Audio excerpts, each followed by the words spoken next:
Jésus nous t'acclamons.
À son contrôle. Voilà pourquoi on l'appelle le maître des temps et des circonstances. Il contrôle les temps et il contrôle aussi les circonstances. Ah, rien ne peut arriver sans son consentement. Rien. Amen. Oui, notre vie est précieuse devant lui. C'est pourquoi il prend soin de nous. Amen. En tant que bon berger. Gloire à Dieu. Nous voulons ouvrir nos Bibles. Aujourd'hui, c'est un grand jour. Un grand jour dans le monde chrétien. Amen. Les jours, on appelle les jours de la Pentecôte. La Pentecôte est un grand jour dans le monde chrétien. Amen. Amen. Bien. Nous sommes dans Actes des Apôtres, le chapitre 1. On va lire le verset 4 et le verset 5. Actes des Apôtres, chapitre 1, 4 à 5. La Bible dit ceci. Gloire à Dieu. Comme il se trouvait avec eux, il les recommanda de ne pas s'éloigner de Jérusalem, mais d'attendre ce que le Père avait promis. Ce que je vous ai annoncé, leur dit-il. Car Jean a baptisé d'eau, mais vous, dans peu de jours, vous serez baptisés du Saint-Esprit. Alléluia. Jean a baptisé d'eau, mais vous, dans peu de jours, vous serez baptisés du Saint-Esprit. Que Dieu soit loué. Et qu'il bénisse sa parole.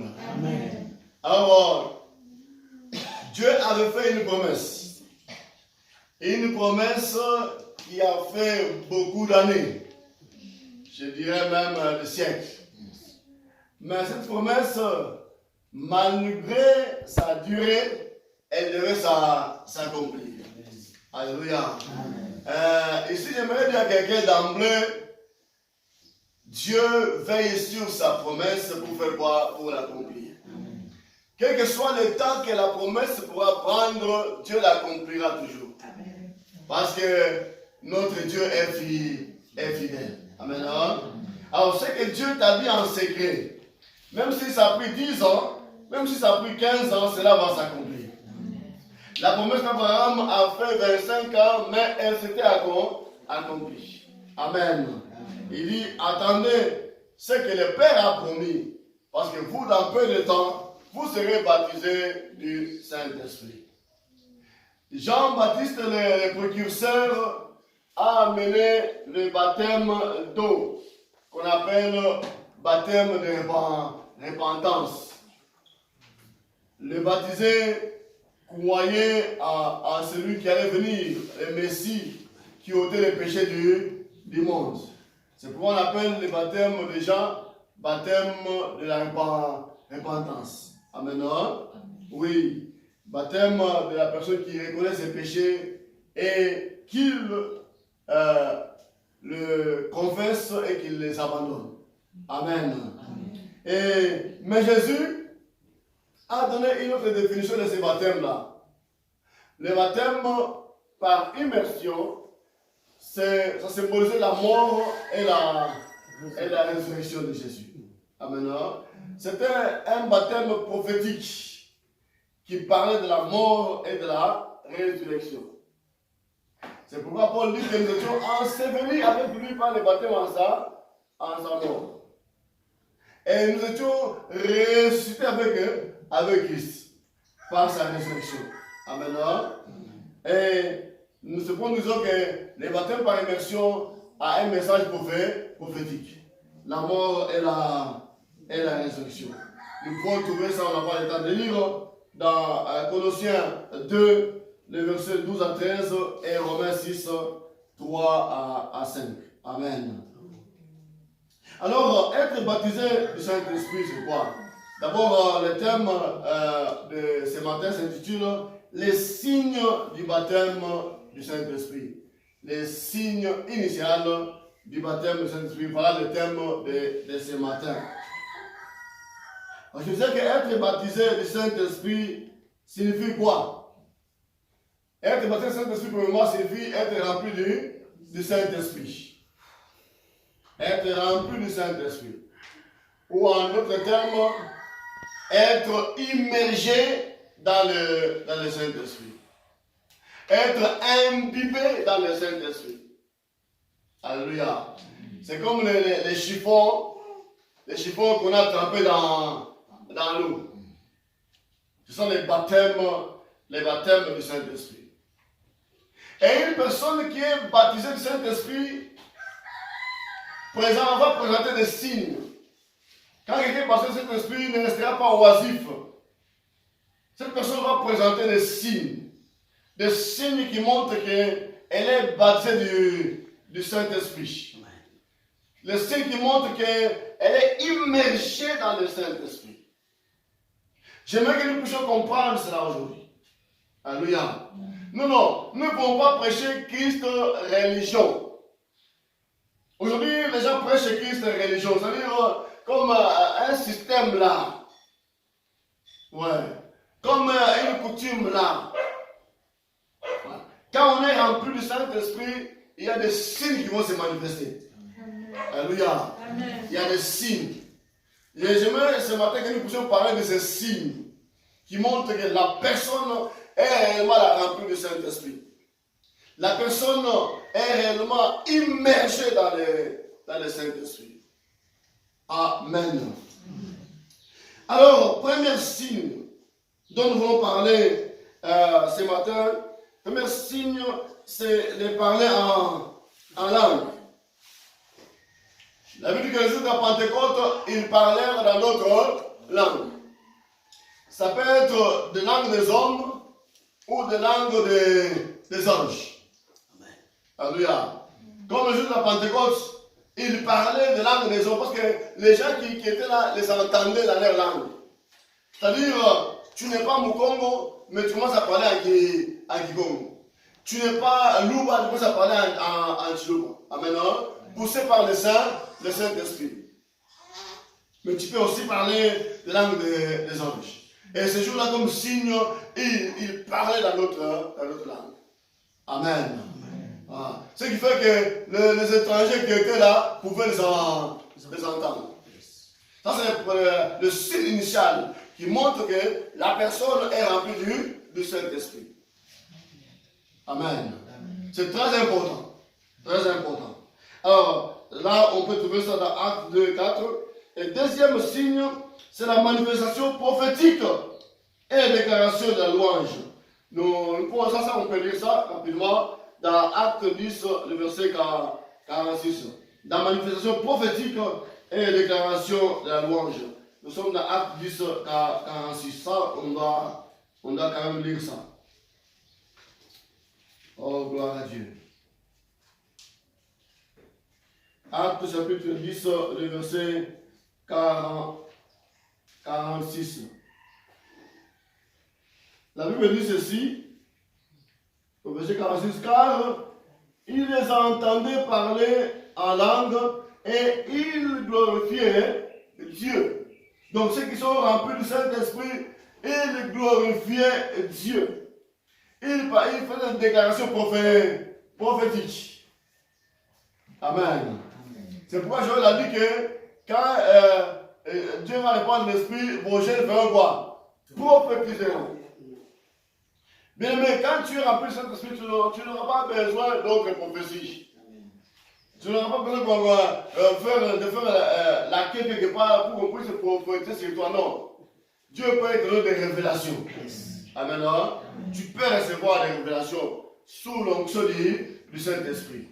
Peut-être notre révélation ne viendra que pour confirmer ce que Dieu t'avait déjà donné. Alléluia. Il est important que celui qui est rempli du Saint-Esprit puisse prophétiser. Amen. Ici, j'aimerais nous dire une chose. Attention, il y a le ministère prophétique, mais il y a aussi les dons de prophétie. Le ministère prophétique, c'est parmi les 5 ministères.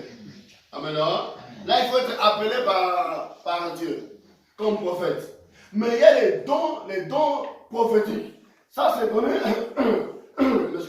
c'est donné à tous les croyants. Et tel que tu es là, tu peux prophétiser. Sous l'onction du Saint-Esprit, si tu es rempli du Saint-Esprit. Tu peux recevoir une prophétie pour toi et pour toute l'Église. Pour une utilité commune. Amen. Amen. Alléluia. Alors, ce sont les signes du baptême du Saint-Esprit. Tu peux faire aussi des déclarations de louange. Amen. Faire des déclarations sous l'onction. C'est important de le faire. Et troisième signe, c'est le baptême du Saint-Esprit crée une sensibilité accrue au péché qui attriste le Saint-Esprit. C'est-à-dire quand on est rempli du Saint-Esprit, tu auras une sensibilité. C'est-à-dire, tu ne peux pas toucher au péché. Ouais. Les choses me recommandent quoi pour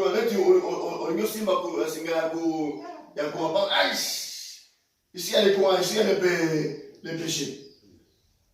Tu es sensible. Tu sens que si je fais ça, ça va attrister le Saint-Esprit qui est en moi.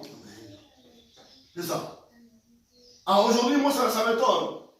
Ça m'étonne, oh Jésus, quelqu'un qui vient à peine de pécher, mais quand il y a la prière, il commence à parler en langue. C'est quelle langue?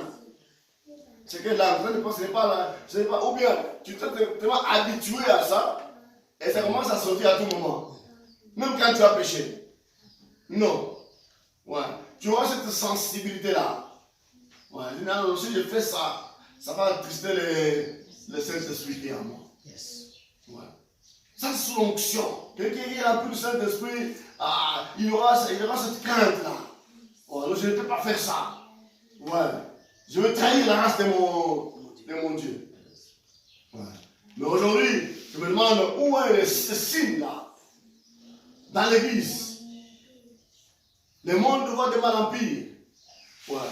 Les chrétiens, ils mentent comme ils respirent. Les chrétiens, ils font n'importe quoi. Où est le baptême de l'Esprit Saint? Où est la puissance du Saint-Esprit aujourd'hui? Ouais. Il fut un moment, ici à Kinshasa, les bars commençaient à se fermer. Vous vous rappelez? Les bars se fermaient. Mais aujourd'hui, allez dans chaque coin de la rue, il y a des bars.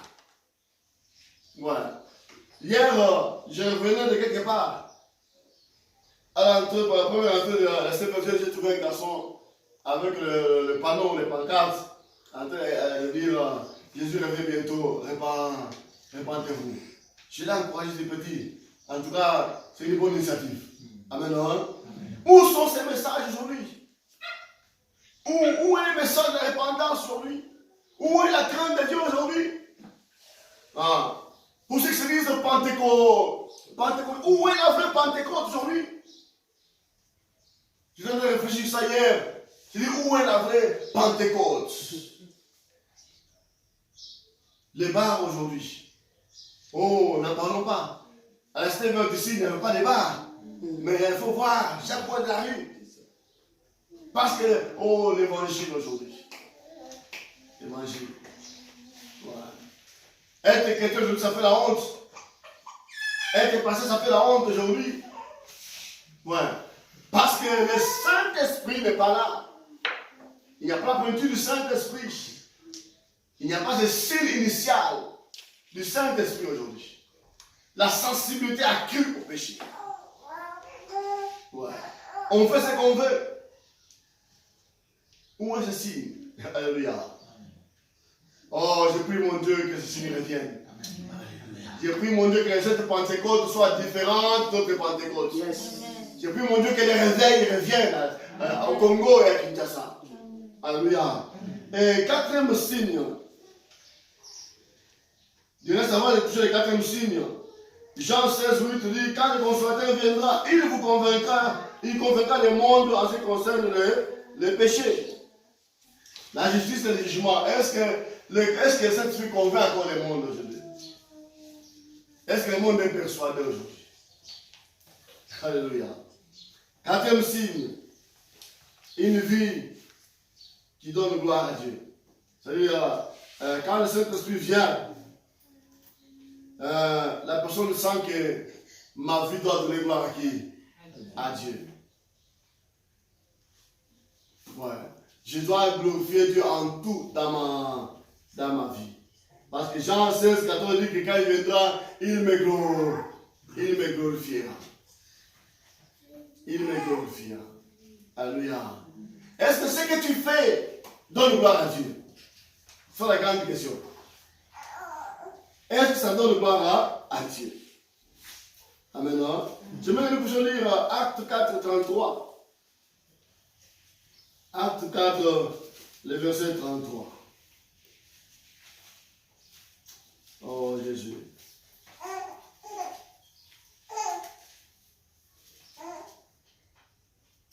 On dit les apôtres rendaient avec beaucoup de force témoignage de la résurrection du Seigneur Jésus.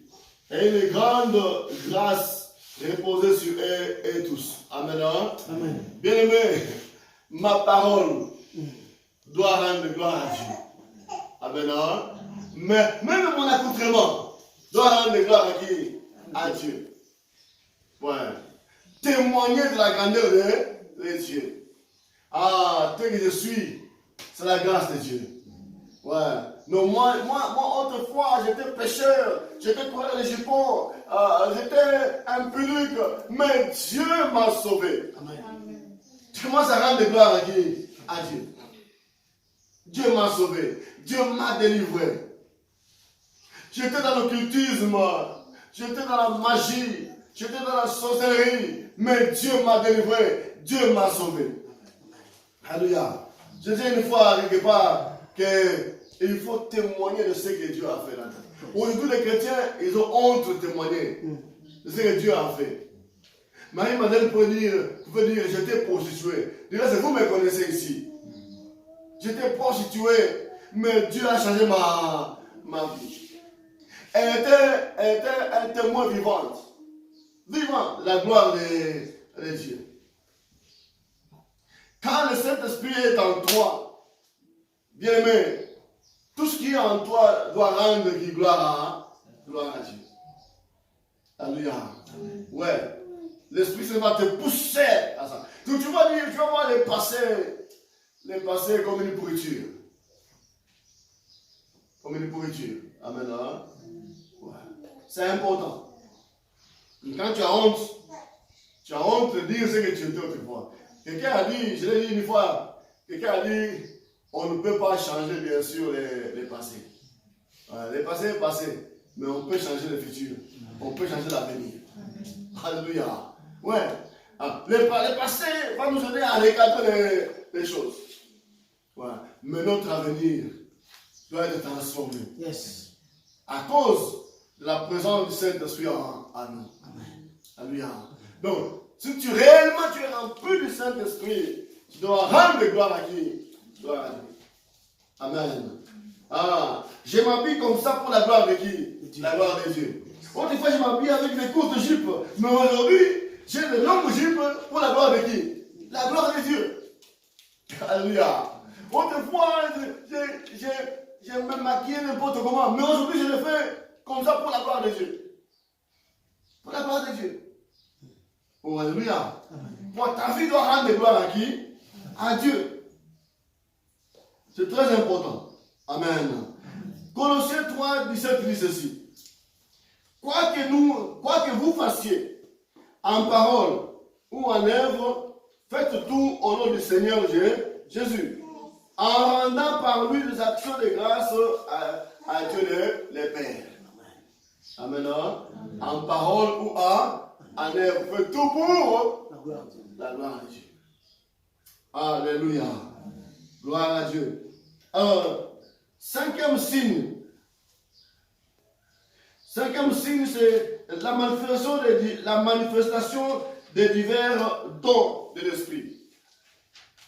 La manifestation.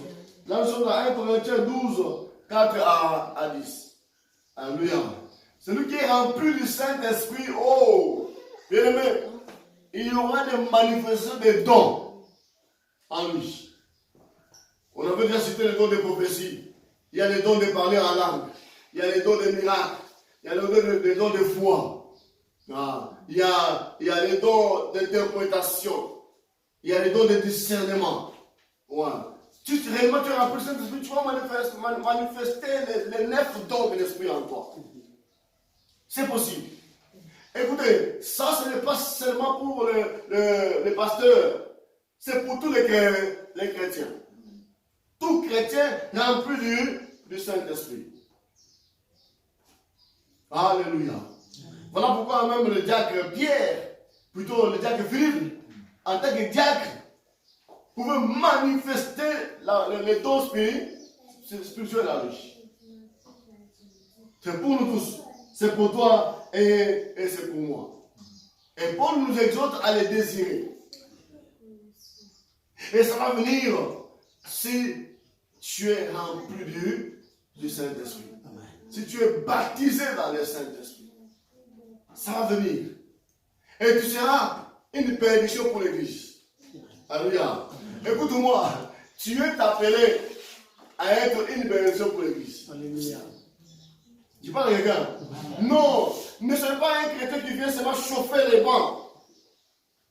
Dis-toi que non, moi je vais être une bénédiction dans les corps de Christ. Alléluia. De le site tel que nous sommes là, nous tous, nous étions remplis du Saint-Esprit. Même ces caractères seront bouleversés. Yes. Alléluia. Ces caractères seront bouleversés. Il y aura l'impact. Il y aura l'impact. Aujourd'hui, j'en doute fort. On dirait qu'il y a ça avec 99% des chrétiens. J'en doute fort. Alléluia. Les païens se moquent de nous aujourd'hui. Je m'appelle un homme de Dieu. Jésus. Un homme de Dieu au Nigeria. Et il s'est disputé le salon d'honneur avec un colonel, un général. Ouais. Lui, il voulait entrer, je ne peux plus question ici. Lui, il dit non, moi je dois entrer. Les gens n'ont plus question. Il dit, général, je te destitue de tes fonctions. Alléluia. Amen. Il fait seulement cette déclaration-là. Amen. Yo, c'est fini. C'est fini. Yes. Yes. Et ça s'est manifesté automatiquement. Imaginez, pendant qu'il discutait, le général d'armée de ce pays-là a appelé. Et quand il a appelé, c'est le gars d'école qui a répondu. Il dit, mais toi tu réponds, mais où est ton chef? Alors il fait une déclaration. Lui, il fait une déclaration. Tel que tu es là, commence à enlever le chapeau, commence à enlever tous les. Rappelez ça comment on va pas. Enlève-lui. C'est fini pour lui. Voilà. Le pasteur venait de le déclarer et ça s'est exécuté. Amen.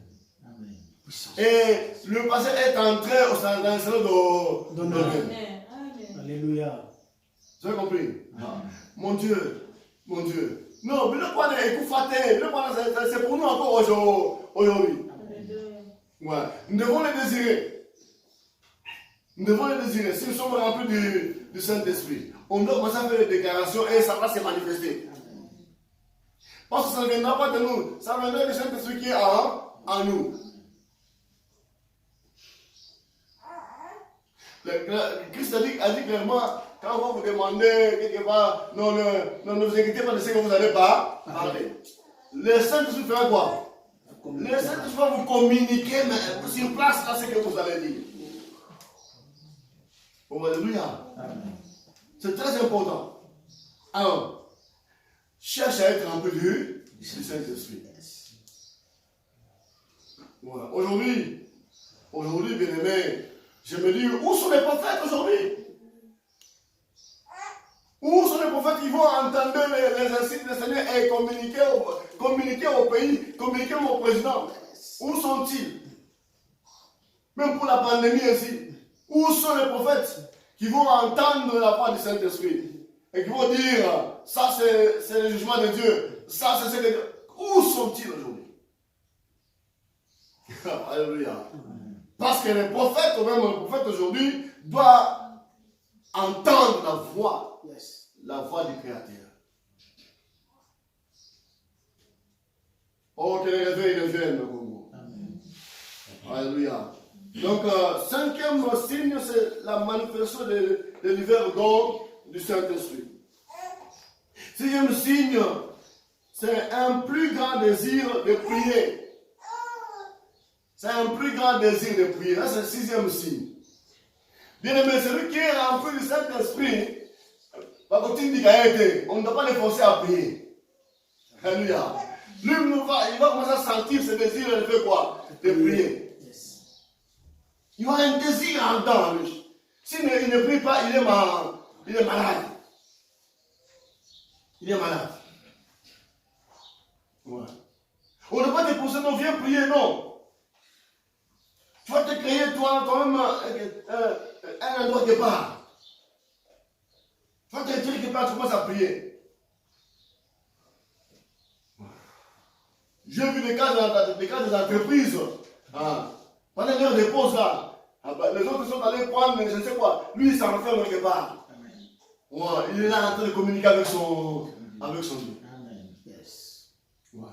Un désir ardent de prier. Rempli de Saint-Esprit, tu n'as pas le temps de prier. Non, c'est inconcevable. Ouais. Tu passes un jour, 2 jours, 3 jours sans prier. Voilà. Sans avoir une communication avec le ciel, c'est inconcevable. Ouais. Aujourd'hui, oh là là là, avec le téléphone, c'est compliqué. Qui peut s'en passer 1 heure de temps sans chatter? Non. Qui? Alléluia. Mais tu prends des heures ou des jours sans prier, sans te connecter au réseau céleste. Oh, les réseaux célestes vous attendent. Amen. Alléluia. Ouais. Il faut seulement au niveau formuler le numéro 33.3. Oh, alléluia. Formulez seulement 33.3. Là, on ne vous dira jamais que non, soit tête, soit hors du périmètre. Non. Alléluia.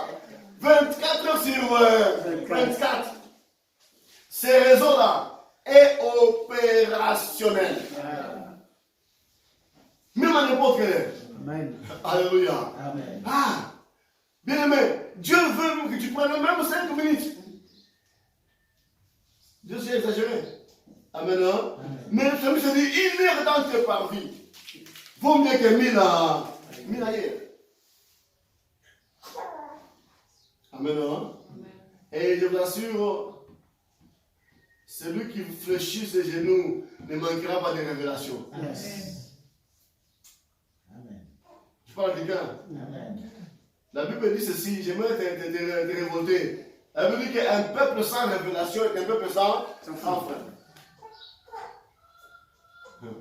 Est-ce que toi tu as une révélation pour ta vie? C'est la grande question. Et tu as vraiment une révélation à laquelle tu t'accroches. Si tu n'as pas la révélation, cherche cette révélation. Alléluia. Écoutez, il n'y a que ceux qui ont des révélations qui peuvent dire je ne mourrai pas. Amen. J'ai rencontré les merveilles de... Non, sans révélation, tu ne peux pas dire ça. Amen. Et c'est dans la prière qu'on reçoit des révélations. Alléluia. Celui qui est rempli du Saint-Esprit aura ses désirs ardents. Ardents de prier, va qu'on force ôter. Le nom même de ces peut-être, voilà ma matinée. Démarrer un mot compliqué.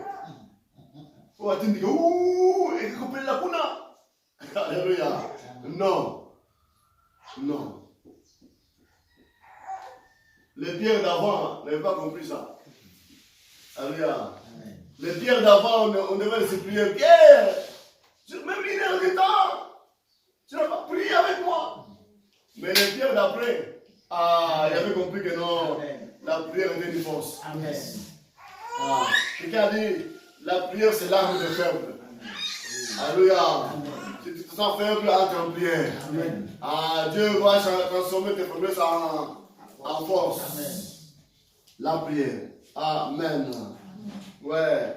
Dans Acte, lu quelque part, Acte dit, quand ils ont prié, l'Esprit a fait quoi? L'Esprit était descendu. À chaque fois que tu seras à genoux, Dieu va encore commencer à te combler du Saint-Esprit. Te combler du Saint-Esprit. Amen. Amen. Il y a beaucoup de choses qui vont changer que par la prière. Amen. Beaucoup de choses. Beaucoup d'événements, beaucoup de circonstances dans ta vie ne changeront que par la prière. Alléluia. Beaucoup. Beaucoup de portes qui sont fermées ne s'ouvriront que par la prière. Alléluia. Beaucoup de maladies dans ta vie ne partiront que par la prière. Parce qu'il y a d'autres maladies démoniaques. C'est par la prière que ça va partir. Quand tu négliges la prière, tu négliges une grande bénédiction. Alléluia. Donc le signe du baptême de Saint-Esprit, c'est le plus grand désir de prier. De prier. Et septième signe, c'est un plus grand amour et une meilleure compréhension de la parole de Dieu. Ouais, c'est-à-dire l'amour de lire la parole. Alléluia. L'amour et la meilleure compréhension. C'est l'Esprit qui va t'aider à comprendre la parole. Parce que quand il viendra, il vous enseignera. Amen. Il y a des choses, quand on prenait la Bible, on lisait comme le journal, des fois on ne comprenait rien. Mais quand tu pries, tu dis Seigneur, enseigne-moi par ton Esprit Saint. Quand tu vas lire, tu vas comprendre des choses que les autres ne comprennent pas. Amen. Amen. Tu vas comprendre ces choses. Voilà. Il n'y a que le Saint-Esprit qui va t'aider à comprendre la parole de Dieu. Le Saint-Esprit. Voilà. Celui qui est rempli du Saint-Esprit va aimer lire la parole. Il va se laisser enseigner par le Saint-Esprit. Parce que son rôle aussi, c'est d'être enseigné. Amen. Ça, c'est ça le rôle du Saint-Esprit. Combien de chrétiens aujourd'hui? Je parlais avec une sœur. Donc, je lui ai posé la question. Ma sœur, est-ce que tu as nourri ton âme ce matin? Alléluia. Elle était sincère. Elle dit non, pasteur. Est-ce que hier tu as nourri ton âme? Non, pasteur. Avant-hier? Non, pasteur. Oh, les confinements. Que Dieu nous aide. Alléluia. Imaginez, elle a fait 3 jours sans nourrir son âme. Or, la Bible dit que la parole est la nourriture de nos âmes. La parole. Et toi, ce matin, combien de fois tu as nourri ton âme? La semaine qui vient de se passer, c'est que tu as eu le temps de nourrir ton âme. C'est le téléphone. C'est la télé. Alléluia. Amen. Mais celui qui est rempli de Saint-Esprit a avoir ce désir de lire. Ce désir de comprendre la parole de Dieu. Amen. Écoutez, la Bible dit que quand il viendra, il vous rappellera. Amen. Il va vous rappeler quoi? Il vous rappelle quoi? Ce que vous avez lu. Ce que vous avez lu. Alléluia. Ce que vous avez lu. Et toi, qu'est-ce que tu as lu? C'est parmi les signes du baptême du Saint-Esprit. Amen. Parmi les signes. 8e signe. Oh, alléluia. On va s'arrêter là aujourd'hui. 8e signe, c'est une meilleure prise de conscience que Dieu est notre Père. Une meilleure prise de conscience que Dieu est notre Père. Ça, j'aimerais qu'on puisse lire ça. Romains 8, 14 à 16. Oh, j'aime ce passage. J'aime ce passage. La Bible dit ceci. Romains 8. Car tous ceux qui sont conduits par l'Esprit de Dieu sont fils de Dieu. Et vous n'avez point reçu un esprit de servitude pour être encore dans la crainte. Amen. Mais vous avez reçu l'esprit d'adoption, par lequel nous crions Abba, Père. Alléluia. L'esprit lui-même rend témoignage à notre esprit que nous sommes enfants de Dieu. J'ai marché le verset 17. Oh, si nous sommes enfants, nous sommes aussi héritiers. Héritiers de Dieu et co-héritiers de Christ. Si toutefois nous souffrons avec lui, afin d'être glorifiés avec lui. Oh, alléluia. Amen. Ah. Non, tu n'as pas reçu l'esprit de servitude pour être encore dans la crainte. Amen. Amen. Non, tu as reçu l'esprit d'adoption. Dieu t'a adopté. Tu vas aller plus loin. Dieu t'a engendré. Amen. Tu es enfant de Dieu. Oh, alléluia. Amen. Je veux dire à quelqu'un, si ton père biologique ne t'a pas laissé l'héritage, ton père céleste va te donner l'héritage. Amen. Amen. Ah, c'est pas quelqu'un. Amen. Je te dis que mon père biologique nous a laissé qu'une maison de fonds d'avance avec les vélos. Mais nous étions à 12. On va se partager comment ça? Amen. Alléluia. Amen. Mais nous avons un Père céleste. Amen. Oh, tout ce qu'il a créé, amen, tout ce qu'il a créé sont à lui. Amen. Et il me les donne. Voilà pourquoi il peut dire que tout lieu que tu fouleras la pointe de ton pied, je fais quoi? Je te le donne. C'est notre Père céleste. Alléluia. Il a donné Jérusalem. Il a donné Canaan. Amen. Aux enfants d'Israël. Déjà à partir d'Abraham, il dit que ce pays, je te le donne. Oh, alléluia. Ouais. Non. La Bible dit que tout vient de lui. Tout don parfait. Toute grâce excellente vient d'en haut. Chez le Père de lumière. Chez qui il n'y a ni changement, ni